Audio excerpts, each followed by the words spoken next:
Hello and welcome. My name is Jennifer Neely. I am a psychotherapist, a psychoanalyst, and supervisor of clinicians in New York State. I want to talk to you today about the psychological effects of living under totalitarianism and fascism, as well as some of the remedies that we can take to ameliorate the effects.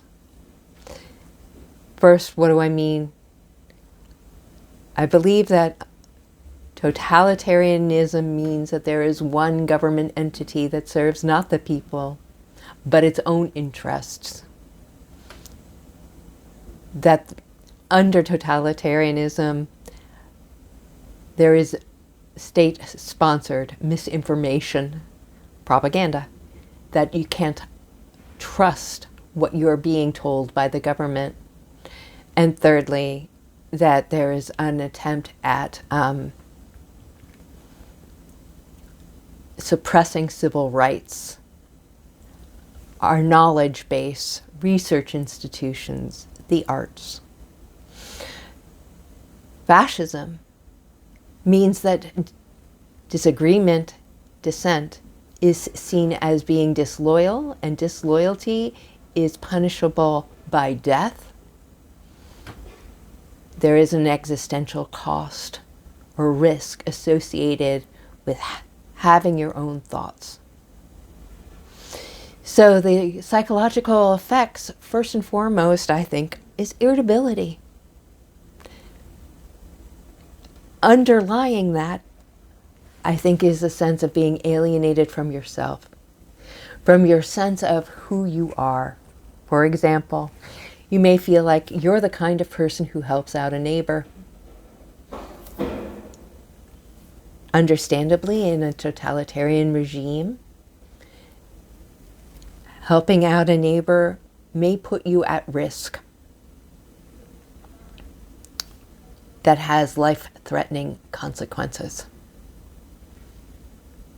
So you can't live up to your sense of who you are without having fear for your life. The next sense of alienation we get is from one another for this very reason. It's not easy to know who you can trust, and that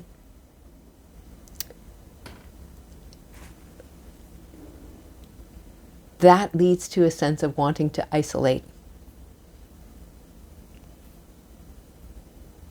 And that is lonely. I think we also feel alienated from our environment. The familiar things, the places we go every day, no longer feel safe. Going to Home Depot, for example. Another is the grocery store. In open carry communities, is it safe to go to the grocery store? In others,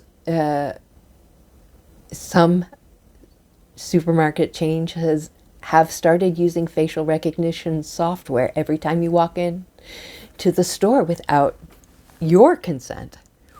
We don't know what it means. What are they doing with our information?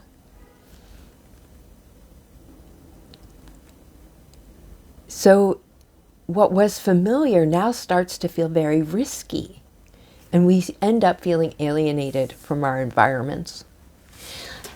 I think other things that come up are feelings of anger, frustrations, incredulity. How could this be happening? This is ridiculous.